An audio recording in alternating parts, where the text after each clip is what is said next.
ಪರಮಾತ್ಮ, ಮಹಾಮಹಿಮನಾದ ನೀವು ಕುಲಹೀನನಾದ ನನ್ನನ್ನು ಇಷ್ಟೊಂದು ಆದರಿಸಲು ಕಾರಣವೇನು ದೇವ?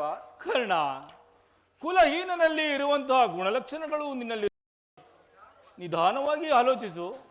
ಪರಮಾತ್ಮ, ನನ್ನ ಗುಣಗಳೆಂತಿದ್ದರೂ ನಾನೋರ್ವ ಸೂತನೆಂಬ ವಿಚಾರವನ್ನು ಈ ಪ್ರಪಂಚವೇ ಮರೆಯಲಾದೀತೆ ದೇವ. ಕರ್ಣ,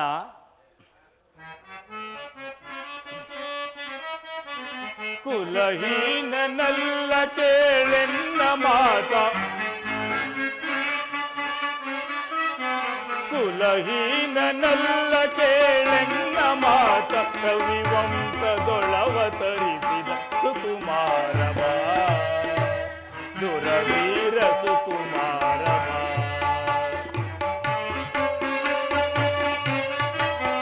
ಕುಲಹೀನನಲ್ಲ ಕೇಳೆನ್ನ ಮಾತ, ಕುಲಹೀನನಲ್ಲ ಕೇಳೆನ್ನ ಮಾತ, ರವಿವಂಶದೊಳವತರಿಸಿದ ಸುಕುಮಾರವ, ದುರವೀರ ಸುಕುಮಾರವ.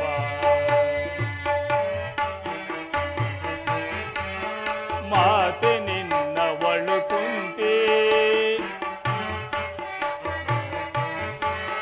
ಮಾತೆ ನಿನ್ನವಳು ಕುಂತಿ, ವರ ಪಾಂಡವರಾಜನುನೇ. ಕರ್ಣ,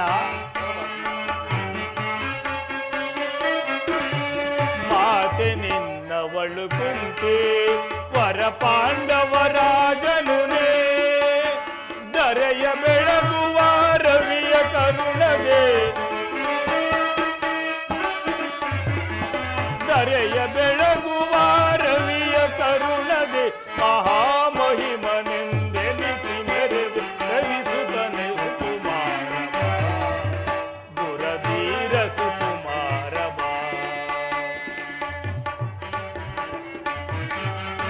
ಕರ್ಣ, ತಳಮಳವೇತಟಿ ಮನದ ಚಿಂತೆ ಬಿಡು. ಕರ್ಣ, ಕರ್ಣ,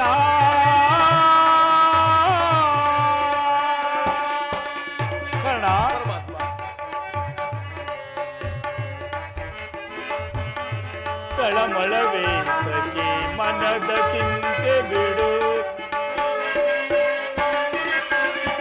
ಅಮಿತ ಭುವನದೊಳ್ ಕೀರ್ತಿಯ ಪಡೆವೆ, ಅಮಿತ ಭುವನದೊಳ್ ಕೀರ್ತಿಯ ಪಡೆವೆ.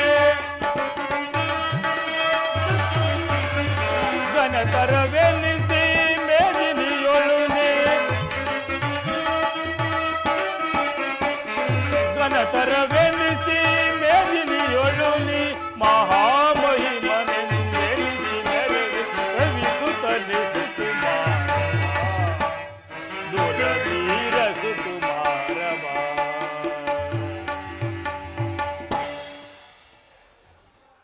ಕರ್ಣ, ಕರ್ಣ, ನೀನು ಸೂತಕುಲದವನಲ್ಲ. ಶ್ರೇಷ್ಠ ಚಂದ್ರವಂಶವೇ ನಿನ್ನ ವಂಶ, ಕುಂತಿಯೇ ನಿನ್ನ ತಾಯಿ, ಸೂರ್ಯನೇ ನಿನ್ನ ಜನಕ, ಲೋಕೈಕ ವೀರರಾದ ಪಾಂಡವರೇ ನಿನ್ನ ಸಹೋದರರು. ಕರ್ಣ, ಪರಮಾತ್ಮ, ತಾವು ಹೇಳುತ್ತಿರುವುದಾದರೂ ಏನು? ನಿಜವಾಗಿಯೂ ನಿಜವಾಗಿಯೂ ಪಾಂಡವರು ನನ್ನ ಸಹೋದರರೇ.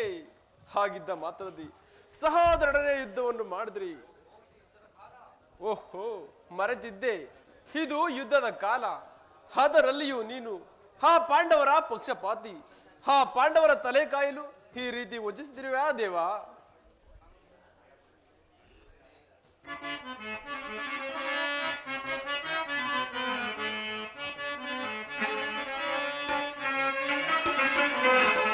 ಬಹುದಿನ ನೊಂದೆ ಬಂಧುಗಳ್ಯಾರೆಂದು.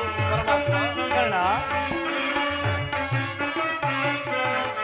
ಬಹುದಿನ ನೊಂದೆ ಬಂಧುಗಳ್ಯಾರೆಂದು, ಇಂದು ವದನ ಅಪನಿಂದೆಯಲ್ಲಿ ಬೆಂದೆ. ಪರಮಾತ್ಮ, ಕರ್ಣ,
ಸೋದನೆ ಏನಿದು ಸಾಮ ಪಾಪಿಯಾಗಿ ಪರಿತಾಪಗೀಡಾದ ದೇವಾ ಸೋದನೆ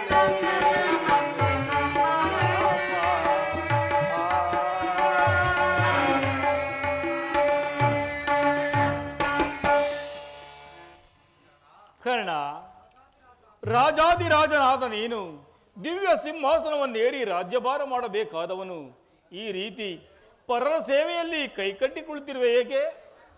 ದೇವ, ನೀನ್ ಹೇಳ್ತಿರುವುದು ಮಾಯವೋ ಮೋಸವೋ ನನಗೊಂದು ತಿಳಿಯದು. ನಿಜವಾಗಿಯೂ ಪಾಂಡವರು ನನ್ನ ಸಹೋದರರೇ. ಹಾಗಿದ್ದ ಮಾತ್ರದಿ ಸಹೋದರೊಡನೆ ಯುದ್ಧವನ್ನು ಮಾಡಿದ್ರೆ ಘೋರವಾದ ನರಕವೇ ಪ್ರಾಪ್ತವಾಗುವುದಲ್ಲ ದೇವಾ. ಎಂತಹ ಉಭಯ ಸಂಕಟಕ್ಕೆ ಗುರಿ ಮಾಡಿದೆ. ಕರ್ಣ,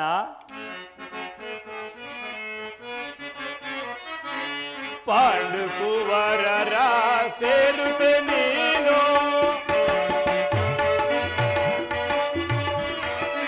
ಪಾಂಡು ಕುವರರ ಸೇರುತ್ತೆ ನೀನು,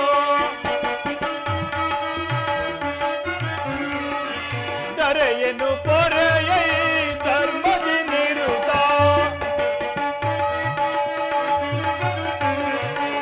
ದರೆಯನ್ನು ಪೊರೆಯೈ ಧರ್ಮದಿ ನಿರುತ,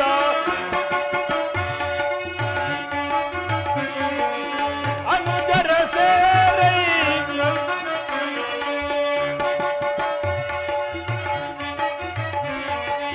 ಅನುಜರ ಸೇರೈ ಅರುಷವ ತೋರೈ ನೀವಾರೈ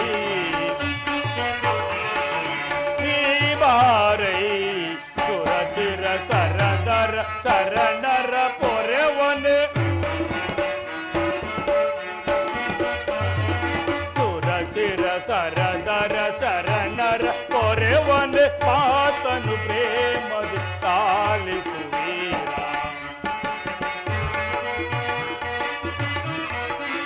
ದಾನ ಸೂರನೆ ಶಾಂತಿಯ ಬಿಡುತ್ತ, ದಾನ ಸೂರನೆ ಶಾಂತಿಯ ಬಿಡುತ್ತ, ಮೆರಸಿದ ನಿಜ ವರಗುಣಶೀಲ,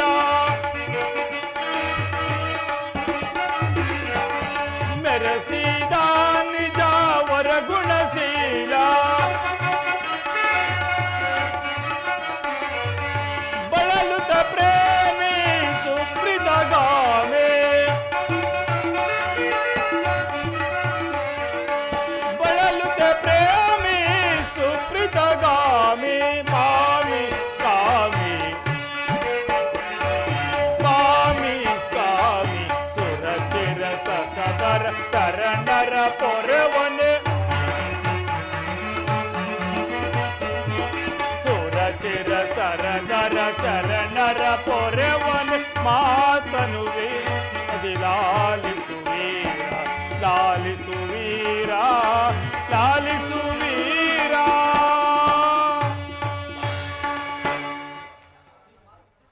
ಕರ್ಣ, ನನ್ನ ಮಾತು ಸತ್ಯವೆಂದು ತಿಳಿ. ನಿನ್ನ ಹೆತ್ತ ತಾಯಿಯು ಕನ್ನಿಕಾವಸ್ಥೆಯಲ್ಲಿದ್ದಾಗ ಬಾಲ್ಯ ಚಪಲತೆಯಿಂದ ದೂರ್ವಾಸರು ಕೊಟ್ಟಿದ್ದಂಥ ವರವು ಫಲಿಸುವುದೋ ಇಲ್ಲವೋ ಎಂದು ತಿಳಿಯಲು ಸೂರ್ಯ ಮಂತ್ರವನ್ನು ಜಪಿಸಿದಾಗ ನಿನ್ನನ್ನು ಪಡೆದಳು. ಲೋಕಪವಾದಕ್ಕೆ ಎದರಿ ನಿನ್ನನ್ನು ಗಂಗಾ ನದಿಯಲ್ಲಿ ತೇಲಿಬಿಟ್ಟಳು. ಕರ್ಣ, ನನ್ನ ಮಾತು ಸತ್ಯವೆಂದು ನನ್ನ ಮಾತಿನಲ್ಲಿ ನಿನಗೆ ನಂಬಿಕೆ ಇಲ್ಲದಿದ್ದರೆ ನಿನ್ನ ಎತ್ತ ತಾಯಿಯನ್ನೇ ಕೇಳಿ ತಿಳಿದುಕೋ. ಗಂಗಾ ತೀರಕ್ಕೆ ಹೋಗು, ಅಲ್ಲಿಗೆ ನಿನ್ನ ತಾಯಿಯಾದ ಕುಂತಿಯೂ ಬಂದಿರುವಳು. ನಾನಿನ್ನೂ ಬರುತ್ತೇನೆ. ಪರಮಾತ್ಮ, ಆಗಬಹುದು. ಅಯ್ಯೋ, ಕುಂತಿ ದೇವಿಯೇ ನನ್ನ ತಾಯಿ, ಲೋಕೈಕ ವೀರರಾದ ಪಾಂಡವರೇ ನನ್ನ ಸಹೋದರರು, ಸೂರ್ಯನೇ ನನ್ನ ಜನಕ. ಬಂಧು ಬಾಂಧವರೆಂದು ತಿಳಿಯದೆ ವ್ಯಥೆ ಪಡೆದಿದ್ದ ನನಗೆ ಹಿಂದಿಗೆ ತಿಳಿದ ಬಳಿಕ ಎಂತಹ ಉಭಯ ಸಂಕಟ ದೇವ, ಎಂತಹ ಉಭಯ ಸಂಕಟ. ಪರಮಾತ್ಮ,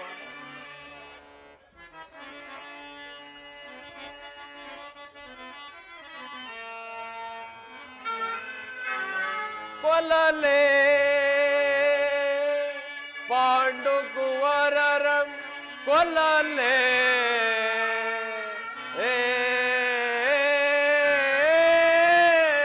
ಅಯ್ಯೋ ಪರಮಾತ್ಮ ಕೊಲ್ಲಲೇ ಪಾಂಡು ಕುವರರಂ ಕೊಲ್ಲಲೇ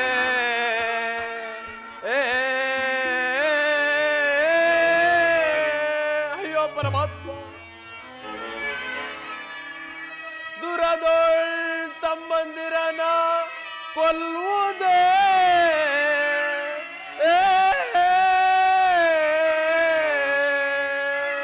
ಕೊಲ್ಲದೆ ಬಿಟ್ಟೊಡೆ ಕೌರವೇಂದ್ರನು ಈ ದರೆಯೊಳ್ ಸುಖ ಸಂಪತ್ತಿನಿಂದ ಬಾಳ್ವನ್ನೇ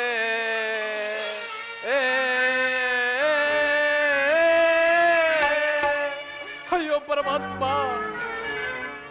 ಚಲದಿಂ ಪಾರ್ಥನ ಶಿರವಂ ಕಡಿದು ಚಲದಿಂ ಪಾರ್ಥನ ಶಿರವಂ ಕಡಿದು ಮತ್ಸ್ವಾಮಿಗೆ ಮಮತ್ಸ್ವಾಮಿಗೆ ಆನಂದವಂ ಸಲ್ಸಲ್ಕಾಗದೆ ಆ ಪಾರ್ಥನ ಘೋರ ಸರಗೆ ತುತ್ತಾಗಲೇ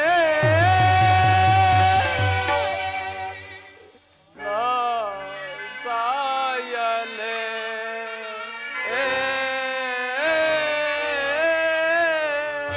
ಅಯ್ಯೋ ಪರಮಾತ್ಮ ಅಪಮಾನ ಅಪಮಾನ ಕರ್ಣ. ನೀನು ರಾಜಸಭೆಯಿಂದ ಹೊರಗೋದ ಕೂಡಲೇ ಎಲ್ಲರೂ ನಿನ್ನನ್ನು ತುಚ್ಛೀಕರಿಸಿ ಮಾತನಾಡುವುದನ್ನು ಕೇಳಿದರೆ ಚೇಚೆ. ಏನು ಇದು ನಿಜವೇ? ನಾನು ನಂಬುವುದಿಲ್ಲ ಸಗುನಿ. ನಂಬುವಂಗ ರಾಜ. ಈ ಕರ್ಣನ ಉದಾರ ಹೃದಯವನ್ನು ಅರಿತ ಕೌರವರು ಈ ರೀತಿ ನಡೆಯುವುದರಲ್ಲಿ ಆಶ್ಚರ್ಯವೇನಿಲ್ಲ. ಕರ್ಣ, ನಿನ್ನನ್ನು ನೋಡಿದರೆ ನನಗೆ ದುಃಖವಾಗುತ್ತದೆ. ಏನು ಸ್ನೇಹದಲ್ಲಿ ವಂಚನೆಯೇ ಸಗುನಿ? ನಿಜವಾಗಿಯೂ ನನ್ನ ರಕ್ತ ಕುದಿಯುತ್ತಿರುವುದು ಸಗುನಿ. ಸಭೆಯಲ್ಲಿ ಏನು ನಡೆಯಿತು ಮಾರೆ ಮಾಚದೆ ಹೇಳು ಸಗುನಿ.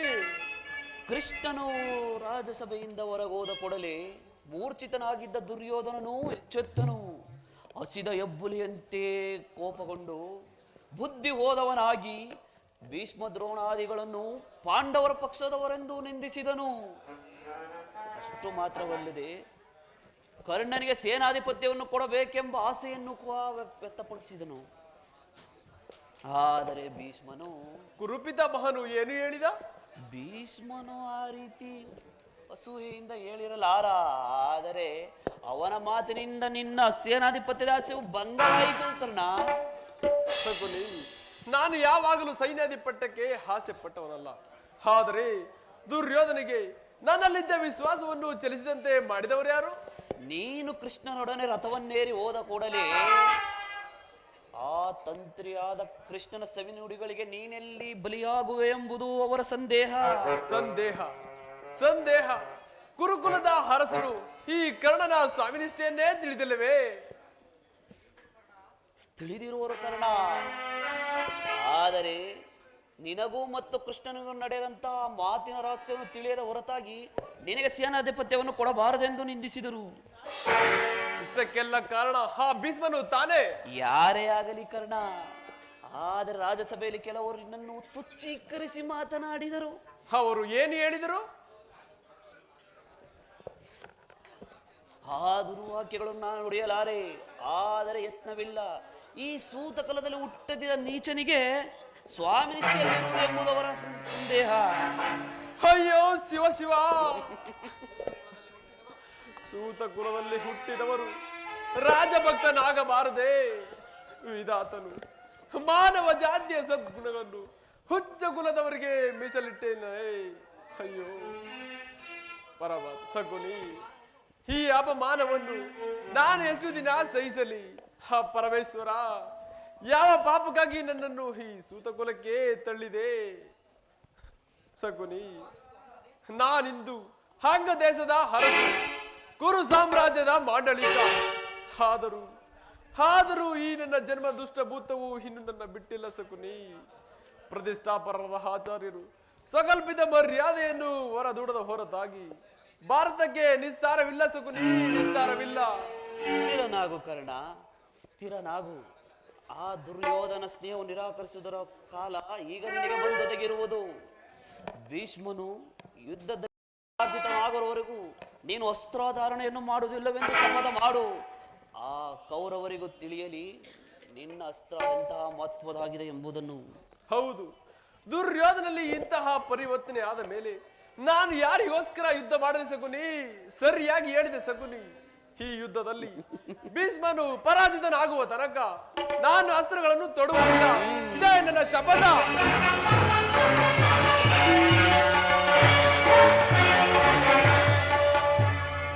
ಶಪಥವೇನು ಪ್ರಾಣ ಸಖ? ನಾನು ನಿನಗಾಗಿ ಎಲ್ಲೆಲ್ಲೋ ಹುಡುಕಿದನು, ಬಂದು ಎಷ್ಟೊತ್ತಾಯಿತು? ಬಹಳ ಹೊತ್ತಾಗಲಿಲ್ಲ ಗುರು ರಾಜ. ಆದರೆ ಒಂದು ಕ್ಷಣ ನಿಲ್ಲುವ ಪ್ರವೃತ್ತಿ ನನಗಿಲ್ಲ. ಪುನಃ ನೋಡುವೆನು ಹಾಗದಲಿಯುವುದು ಶಪಥವೇನೆಂದು. ಕರ್ಣ ನಿಲ್ಲು, ನಿನಗೊಂದು ಸಂತೋಷದ ಸುದ್ದಿ ಇರುವುದು ಕರ್ಣ. ಕ್ಷಮಿಸಿ ಮಿತ್ರ, ಹಾರ್ಯರ ಮಧ್ಯೆ ಪದದಳಿತರಾಗಿ ಪಶುಗಳಂತೆ ಜೀವಿಸುತ್ತಿರುವ ಈ ಸೂತಕುಲದವರಿಗೆ ಸಂತೋಷ ಸುದ್ದಿ ಎಲ್ಲಿಂದ ಬರಬೇಕು? ಚಚೆ ಕರ್ಣ, ಕರ್ಣ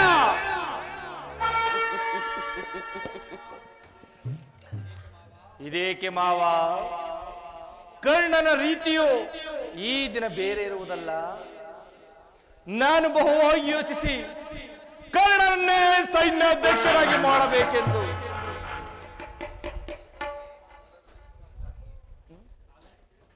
ಅದನ್ನು ತಿಳಿಸುವುದಕ್ಕಾಗಿ ಮಾವ ನಾನು ಇಲ್ಲಿಗೆ ಬಂದಿರುವುದು.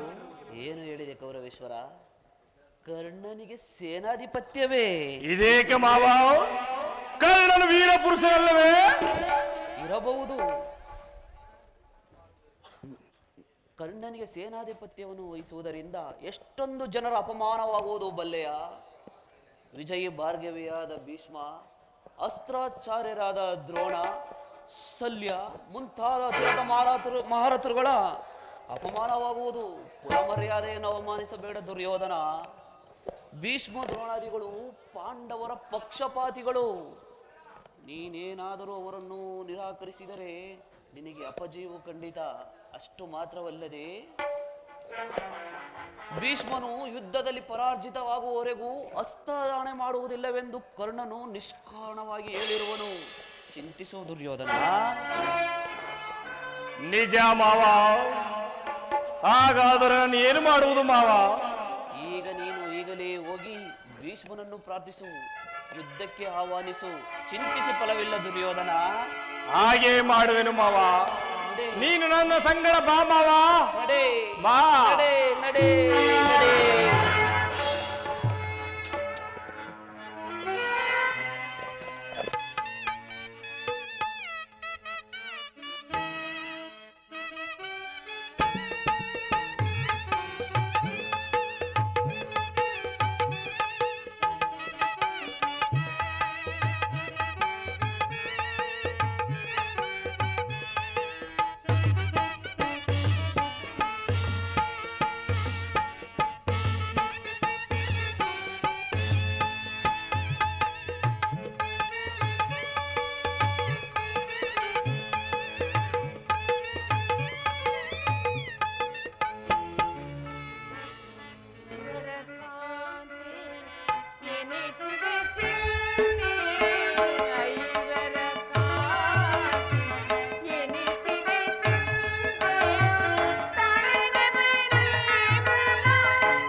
ಪರಾಧೀನ ಸ್ತ್ರೀಯನ್ನು ಏಕೆ ಸೃಷ್ಟಿ ಮಾಡಿದಿ ಭಗವಂತ?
ಈ ಪಾಂಚಾಲಿ ಅಳಿವಿಗೆ ಒಂದಲ್ಲ 10 ಕಾರಣಗುಂಟು. ಈ ಪುರುಷ ನಿಮಗೆ ಯಾರಾದರೂ ದಂಡಿಸದೆ ಹೋಗಿ ಪ್ರತಿಕಾರ ಮಾಡಿದ್ರು. ಸ್ತ್ರೀಯರ ವಿಚಾರವು ಹಾಗಲ್ಲ ಸ್ವಾಮಿ. ಅನ್ನ ವಸ್ತ್ರಕ್ಕಾಗಿ ಪರರನ್ನು ಆಶ್ರಯಿಸಬೇಕು. ಆತ್ಮ ಗೌರವವನ್ನು ರಕ್ಷಿಸಿಕೊಳ್ಳಲು ಸ್ತ್ರೀಯರಿಗೆ ಅನ್ಯರ ಆಶ್ರಯ ಬೇಕೇ ಬೇಕು ಸ್ವಾಮಿ.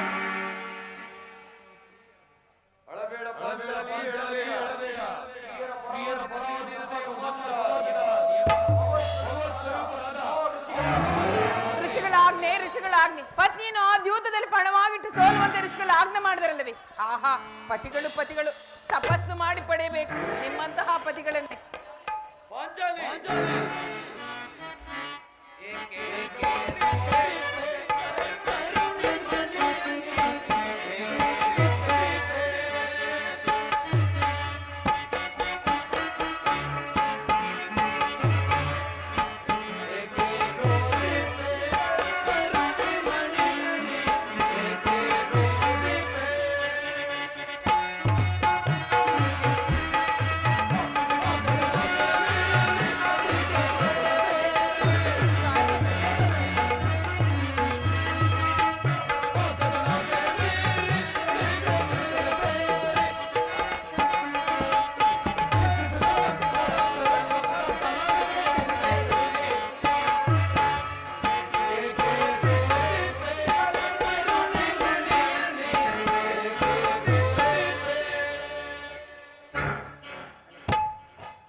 ನಾನು ಈ ಅಣ್ಣನ ಅಪರಾಧವನ್ನು ಮನ್ನಿಸು ಎಂದು ನಿನ್ನಲ್ಲಿ ಹಲವಾರು ಬಾರಿ ಕೇಳಿಕೊಂಡಿದ್ದೇನೆ.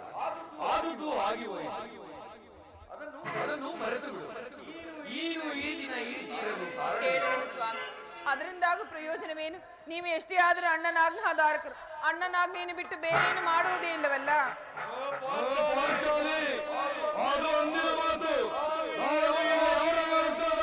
ಹಾಗಾದ ಕೇಳುವೆನು ಕೇಳಿ. ಈ ದಿನ ಹಸ್ತಿನಾಮೆಯ ಮಂದಿರಕ್ಕೆ ದೇವಿಯ ಪೂಜೆಗೆ ಎಂದು ಹೋಗಿದ್ದೇನೆ. ಅಲ್ಲಿಗೆ ಆ ದುರ್ಯೋಧನನ ಪತ್ನಿಯಾದ ಭಾನುಮತಿಯು ಬಂದಿದ್ದಳು. ನನ್ನನ್ನು ನೋಡಿ ಪರಿಹಾಸ್ಯ ಮಾಡುತ್ತಾ ನಿನ್ನ ಪತಿಗಳ 5 ವಾಸಕ್ಕಾಗಿ 5 ಗ್ರಾಮವನ್ನು ಬೇಡಲು ಹೋಗಿದ್ದಾರೆ. ಇನ್ನೇನು ಸಂಧಿ ಆಗುವುದು. ಈಗಲಾದ್ರೂ ಬಿಚ್ಚಿದ ಮುಡಿಯನ್ನು ಕಟ್ಟುವಿಲ್ಲವೆಂದು ಪರಿಹಾಸ್ಯದ ಮಾತುಗಳಿಂದಲ್ಲ ನನ್ನ ಕೊಂದಳು ಗೊತ್ತೇ. ದುರ್ಯೋಧನರೇ ಪುನಃ ಸಂಧಿಗೆ ಪ್ರಯತ್ನ. ಹಾಗಾದರೆ ನನ್ನ ಸಂದೇಹವು ನಿಶ್ಚಯವಾಯಿತು. ಮತ್ತಿನ್ಯಾರು ಸ್ವಾಮಿ? ಶ್ರೀಕೃಷ್ಣ ಪರಮಾತ್ಮನಲ್ಲವೇ? ಗೋಪಿಕಾಂಗನೆಯರ ವಿಲಾಸ ಸಂಭ್ರಮಗಳಲ್ಲಿ ಮಗ್ನನಾದ ಯದುಪತಿಯು ಯುದ್ಧವನ್ನು ಬರೆಯುವುದು ಸಹಜ. ಅರ್ಜುನನು ದ್ವಾರಕೆಯಿಂದ ಹಿಂದಿರುಗಿದಾಗಲೇ ಹೀಗಾಗಬಹುದೆಂದು ಊಹಿಸಿದ್ದನು. ಅದಿರಲಿ, ನೀನು ಈ ರೀತಿ ಇರಲು ಕಾರಣವೇ? ಅವಳ ಪ್ರಶ್ನೆಗೆ ಸರಿಯಾದ ಉತ್ತರವನ್ನೇ ಕೊಟ್ಟು ಬಂದಿದ್ದೇನೆ ಸ್ವಾಮಿ. ನಿನ್ನ ಮುಡಿಯನ್ನು ಬಿಚ್ಚುವ ತನಕ ಈ ನನ್ನ ಮುಡಿಯನ್ನು ಕಟ್ಟುವುದೇ ಇಲ್ಲ. ಚಮತ್ಕಾರವಾದ ಉತ್ತರ. ನೀನು ನಮ್ಮೊಡನೆ ಕದನ ಮಾಡುವುದರಲ್ಲಿ ನಿನ್ನ ಚತುರತೆಯನ್ನು ತಿಳಿದಿದ್ದೆ. ಪ್ರಾಣೇಶ್ವರ, ನೆನಪಿದೆಯೇ ಸ್ವಾಮಿ? ಈ ನನ್ನ ಬಿಚ್ಚದ ಕೇಶರಾಶಿ ನೋಡಿ ಆ ಕುರುಕುಲಾಂತಕ ಕಾಳರಾತ್ರಿ ಸಂಮೋಹಿಸಬಹುದೆಂದು ಒಂದೇ ಒಂದು ಬಾರಿ ತಮಗೆ ಹೇಳಿದರೆ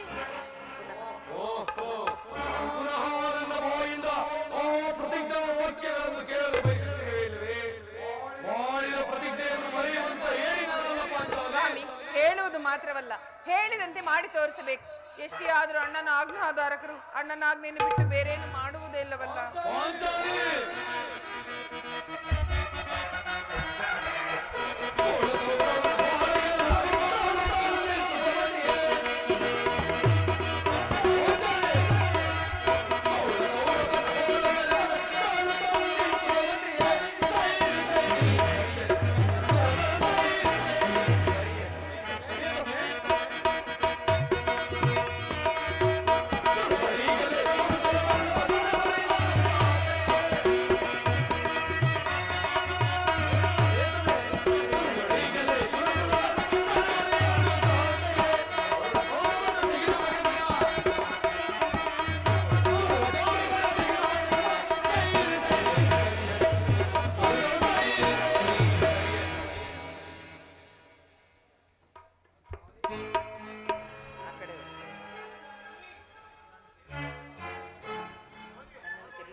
ನೋಡು ಅಣ್ಣ,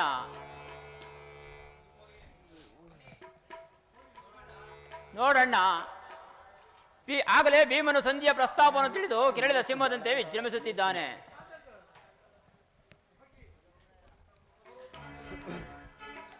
ಈ ಸಾರಿ ಅವನ ಕೋಪಕ್ಕೆ ದ್ರೌಪದಿಯ ಕಾರಣವೆಂದು ತೋರುತ್ತದೆ. ಶ್ರೀಕೃಷ್ಣನು ಹೇಳುತ್ತಿದ್ದನು, ಜಗತ್ತಿನ ಸುಖ ದುಃಖಗಳಿಗೆ ಸ್ತ್ರೀಯರೇ ಮೂಲ ಕಾರಣ ಎಂದು. ಅರ್ಜುನ, ಕೌರವರೊಡನೆ ಯುದ್ಧಕ್ಕಿಂತ ಈ ನನ್ನ ಸಹೋದರನ ಕೋಪವನ್ನು ಸಮಾಧಾನ ಮಾಡುವುದೇ ನನಗದ್ದು ಸಾಧ್ಯವಾಗಿದೆ. ಪಾಂಚಾಲಿ, ಸಮಾಚಾರವೇನು? ಅಣ್ಣನೇಕೆ ಸಿಟ್ಟಾಗಿರುವನು? ಏಕೆ ಸ್ವಾಮಿ, ಈ ನನ್ನ ಬಿರುಗೂದಲು ನಿಮ್ಮ ಪ್ರಶ್ನೆಗೆ ಸರಿಯಾದ ಉತ್ತರವನ್ನು ಕೊಡುವುದು ಅದು ತಮಗೆ ತಿಳಿಯದೆ?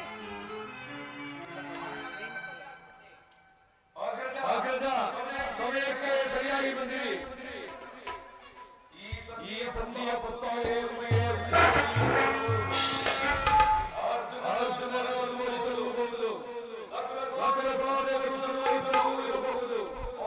ಆದರೆ ಈ ರಹಸ್ಯವೃತ್ತಿಯನ್ನು ಅವನು ಪಾಂಡವರ ಕಂಡವರ ಮನೆಯ ಬಾಗಿಲಿಗೆ ಹೋಗಿ ಸೊನ್ನೆಯ ಭಿಕ್ಷೆಯ ಪಡೆಯನ್ನು ಮಾಡಲು ಪಾಂಡುರಾಜರು ನಮ್ಮನ್ನು ಪುತ್ರರಾಗಿ ಬರಲಿಲ್ಲ. ಈ ಅಪಮಾನ ಕೂಲಿಗೆ ಸರಿಯಿಸುವುದು. ಆದರೆ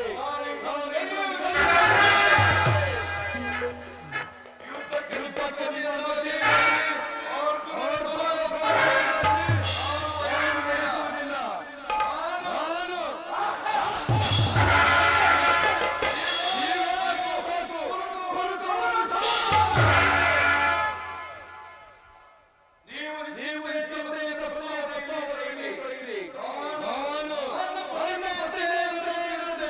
ನಿಲ್ಲು ಪ್ರಿಯ ಸಹೋದರ, ನಿಲ್ಲು.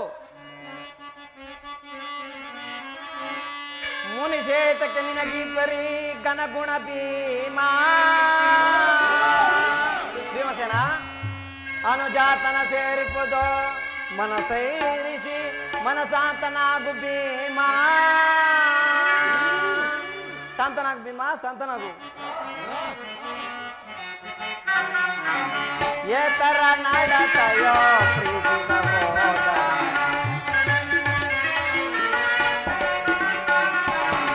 ಏತರ ನಾಡಕಯೋ ಪ್ರೀತಿ ಸಹೋದರ, ಆತುರದಿ ಫಲವೇ ನಿಗುದೈ.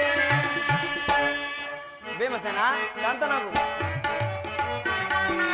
ಧರ್ಮವ ವಿಚಾರವ ಮರ್ಮವ ನರಿಯದು,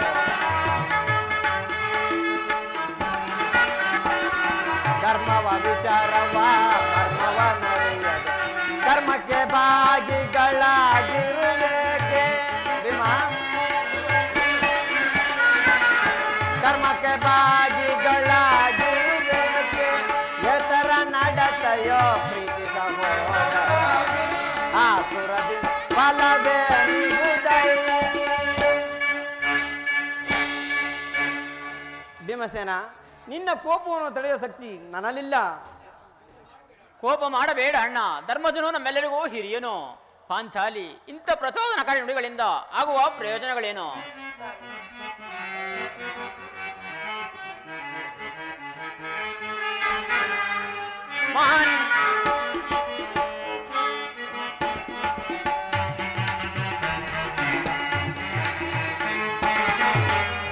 ಮಾನಿನಿ ಮನದ ವೇದನೆಗೆ ಸಮಯವಿದೆಂದ ವಿಜಯ ತರುಣೆ ಇದಕ್ಕೆ ಏತು ಗುಣವೋ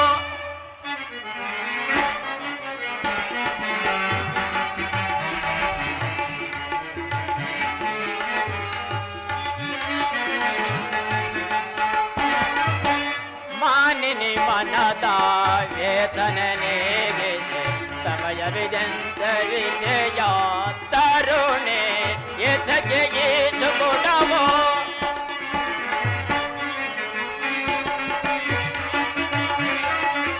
ಧರ್ಮದ ನಿಮ್ಮೆಯ ನಿರ್ಮಲ ಮಾಡುವೋ ಧರ್ಮದ ನಮ್ಮೆಯ ನಿರ್ಮಲ ಮಾಡುವೋ ಮೇರುವುದನ್ನು ಬರೆಸಿಸದೆ ನುಡಿಯ ಮೇರುವುದನ್ನು ಬರೆಸಿಸದೆ ನುಡಿಯ ಸೈಪುದು ಮನದನು ತಾಪವ ತರುಣೆ ಸೈಪುದು ಮನದನು ತಾಪವ ತರುಣೆ ಧರ್ಮದಿಂದ ಘನ ಕಾರ್ಯ ಸಾಧಿಸಿ ಧರ್ಮದಿಂದ ಘನ ಕಾರ್ಯ ಸಾಧಿಸಿ ಕೋಮಲ ಹೃದಯವು ಬರಗಲು ಸರಿಯೇ ಧರ್ಮದಿಂದ ಘನ ಕಾರ್ಯ ಸಾಧಿಸಿ ಕೋಮಲ ಹೃದಯವು ಕರಗಲು ಸರಿ ಸಾರ ಸಾಕ್ಷಿನಿ ನರಿಯದೆಯೇ ಬರೆ ಸಾರ ಸಾಕ್ಷಿನಿ ನರಿಯದೆಯೇ ಬರೆ ಏಕೆಂದು ನೀನೆಂದು ಏಕೋ ಬದಲುವೆ ಏಕೆಂದು ನೀನೆಂದು ಏಕೋ ಬದಲುವೆ ಮಾನಿನಿ ಮನದ ವೇದನೆಗೆ ಸಮಯವಿದೆಂದರೆ ಜಯ ತರುಣಿ ಎದಕ್ಕೆ ಏದು ಗುಣವು. ಆದ್ದರಿಂದ ಆ ಅಗ್ರಜನ ಅಭಿಪ್ರಾಯಕ್ಕೆ ವಿರೋಧವನ್ನು ಆಚರಿಸುವುದು ಬೇಡ. ಸ್ವಾಮಿ, ಧರ್ಮಾಧರ್ಮ ಎಂದು ಹಂಬಲಿಸಿ ಆ ಕ್ಷತ್ರಿಯರ ಧರ್ಮವನ್ನು ಮರೆಯುವುದು ನಿಮ್ಮೆಲ್ಲರಿಗೂ ಉಚಿತವಲ್ಲವೇ? ಪಾಂಚಾಲಿ, ಯುದ್ಧದಂತೆ ಶಾಂತಿಯ ರಕ್ಷಣೆಯು ಕ್ಷತ್ರಿಯನ ಕರ್ತವ್ಯ. ನಾವು ಅಭಿಮಾನಕ್ಕೆ ಹೊಸರಾಗಿ ಯುದ್ಧವನ್ನು ಪ್ರಾರಂಭಿಸಿದರೆ ನಮ್ಮ ಅವಿಚಾರಕ್ಕೆ ನಾವೇ ದುಃಖಿಸಬೇಕಾಗುವುದು. ಅದಕ್ಕಾಗಿಯೇ ನಾನು ಸಂಧಿಗೆ ಇಷ್ಟೊಂದು ಪ್ರಯತ್ನಿಸುತ್ತಿರುವುದು. ಸ್ವಾಮಿ, ಶಾಂತರಾಗಿ. ಏನೇ ಕೋಲಾಹಲ?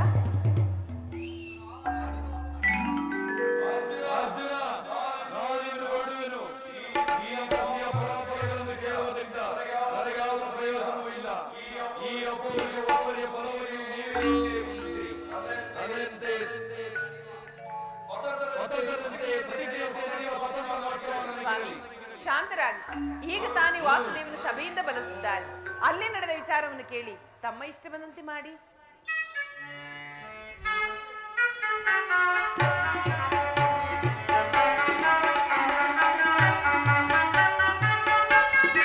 ಪರಮಾತ್ಮನಿಗೆ ವಿಜಯಶಾಲಿಯಾಗೂ ಧರ್ಮನಂದನ. ಸ್ವಾಮಿ, ಹೋದ ಕಾರ್ಯವು ಏನಾಯಿತು? ಹೋದವರ್ಯಾರು? ಕೃಷ್ಣನಲ್ಲವೇ? ಅಂದರೆ ಎಲ್ಲವೂ ಸಮರ್ಪಕವಾಗಿಯೇ ನಡೆಯಿತು. ಭೀಷ್ಮ ದ್ರೋಣಾದಿಗಳು ರಾಜಸಭೆಯಲ್ಲಿ ನನ್ನನ್ನು ಸ್ವಾಗತಿಸಿದರು. ಧೃತರಾಷ್ಟ್ರನು ಕೂಡ ಸ್ವಾಗತಿಸಿ ವಿಧ ವಿಧವಾಗಿಯೇ ಉಪಚರಿಸಿದನು. ಸಂಧಿಯ ವಿಚಾರವು ನಡೆಯಿತಪ್ಪ? ಸಮರ್ಪಕವಾಗಿಯೇ ನಡೆಯಿತು.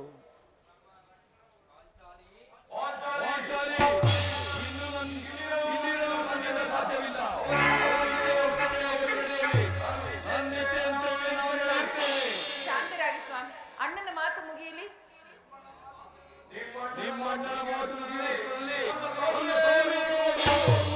ಯದುಪತಿ, ಸಭೆಯಲ್ಲಿ ಏನು ನಡೆಯಿತು?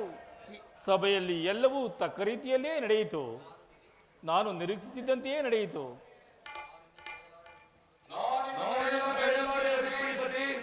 ಈ ಸಮಸ್ಯೆಯ ಮಾತುಗಳು ನಮಗೆ ಬೇಕಾಗಿಲ್ಲ. ಅಪೇಕ್ಷೆ ನಾನು ಹೋಗಿದ್ದು ಅದಕ್ಕಾಗಿಯಲ್ಲವೇ ಭೀಮಸೇನ?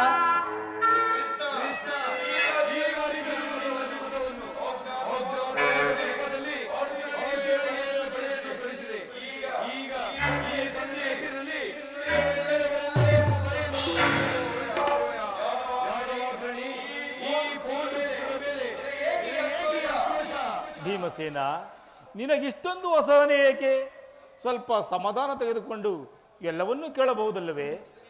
ಇದು ನಿನಗೆ ಹೆಚ್ಚಿಗೆ ಸಂಬಂಧಿಸಿದ ವಿಚಾರ.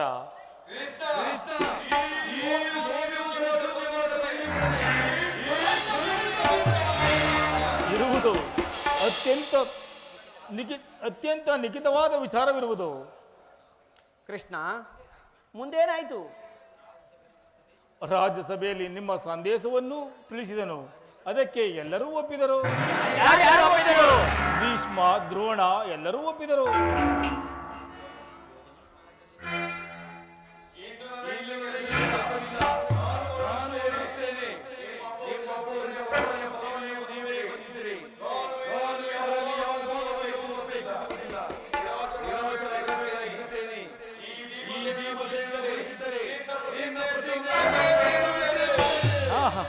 ನೀನು ನಿಜವಾಗಿಯೂ ವಿಡಂಬಾಪತಿಯೇ ಸರಿ. ನೀನು ಇಷ್ಟೊಂದು ಕೋಪವಿಲ್ಲದಿದ್ದರೆ ಆ ರಕ್ಕಸಿ ಪತ್ನಿಯನ್ನು ಆಳುವುದಾದರೂ ಹೇಗೆ? ಸ್ವಲ್ಪ ಸಮಾಧಾನ ತಂದುಕೊಂಡು ನನ್ನ ಮಾತನ್ನು ಕೇಳು.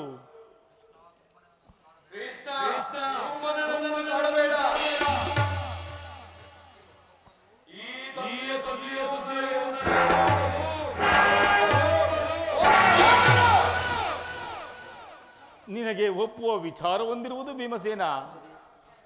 ಆ ದುರ್ಯೋಧನ ನಿನಗೆ ಒಂದು ಸಂದೇಶವನ್ನು ಕಳುಹಿಸಿದ್ದಾನೆ.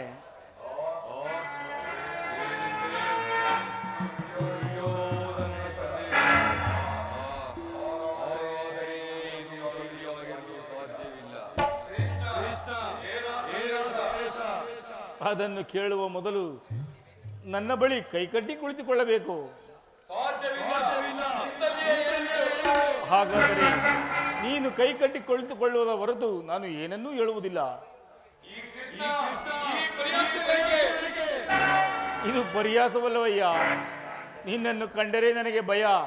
ಅದಕ್ಕೆ ಈ ನಿನ್ನ ಗದೆಯನ್ನು ಸ್ವಲ್ಪ ಕಾಲ ದೂರದಲ್ಲಿಡು, ನನ್ನ ಪಾರ್ಶ್ವದಲ್ಲಿ ಕುಳಿತುಕೋ. ಆಗ ನಿನಗೆ ಎಲ್ಲ ವಿಚಾರವನ್ನು ತಿಳಿಸುವೆನು.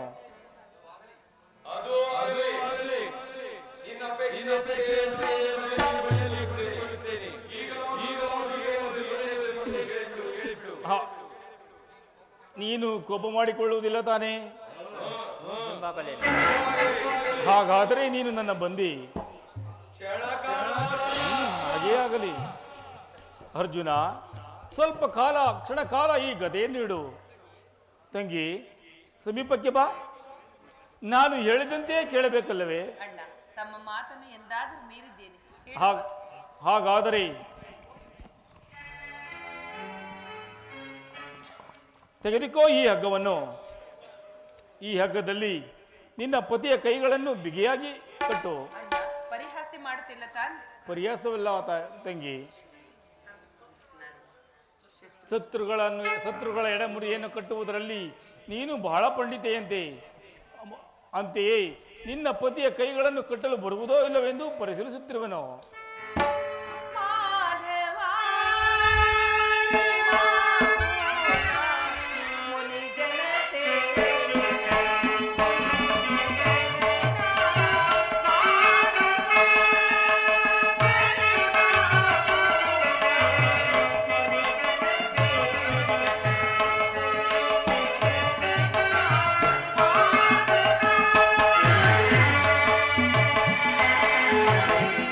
ಅಣ್ಣ,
ಈಗ ಕೇಳಿರಿ ಎಲ್ಲರೂ. ಈ ಭೀಮನನ್ನು ಕಟ್ಟಿರುವ ಈ ಹಗ್ಗವು ಅಂದು ರಾಜಸಭೆಯಲ್ಲಿ ನನ್ನ ಅಂಗಾಂಗಗಳೆಲ್ಲವನ್ನೂ ಬಂಧಿಸಲ್ಪಟ್ಟಿತು. ದುರುಳನಾದ ದುರ್ಯೋಧನನು ಆಜ್ಞಾಪಿಸಿದ, ದುರಾಚಾರಿಯಾದ ದುಶ್ಯಾಸನನೂ ಆ ಕೆಲಸ ಮಾಡಿದ. ಅವರಲ್ಲದೆ ಮತ್ತಾರಿಂದಲೂ ಈ ಮಾಡಲು ಸಾಧ್ಯ?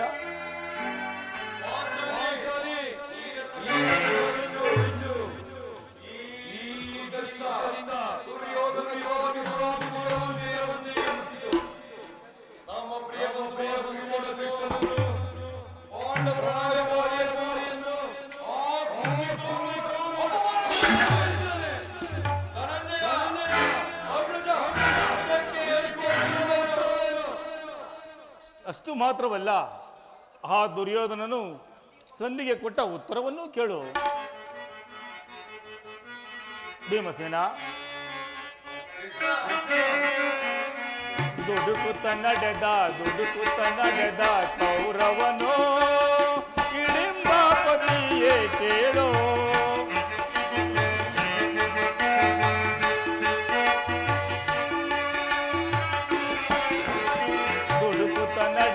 ದುಡುಕುತ್ತ ನಡೆದ ಕೌರವನೋ ಇಡಿಂಬಾಪತಿಯೇ ಕೇಳೋ.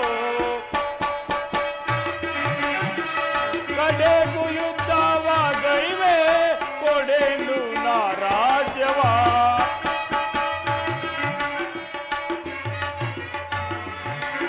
ಕಡೆಗೂ ಯುದ್ಧವಾಗೈವೆ ಕೊಡೆನು ನಾ ರಾಜ್ಯವ. ಐವರಿಗೈದು ಗ್ರಾಮವ ಕೊಡೆನು, ಭೀಮನಿಗೊಂದು ಊರನ್ನು ಬಿಡೆನು.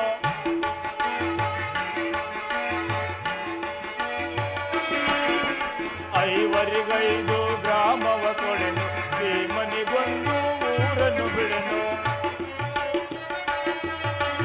ಕೊಡುವೆನು ರಾಜವನ ಮಡಿದಾಗ ಎಂದ.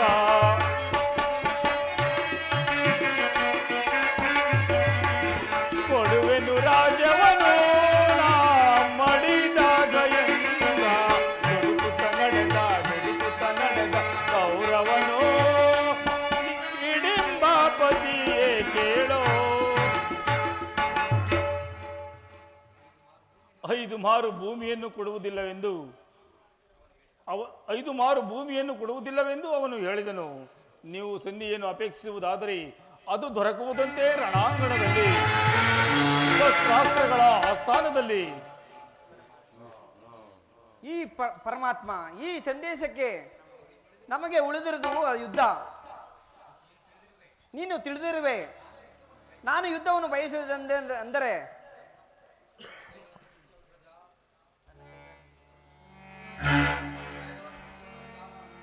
ನನ್ನ ಕೈಗಳು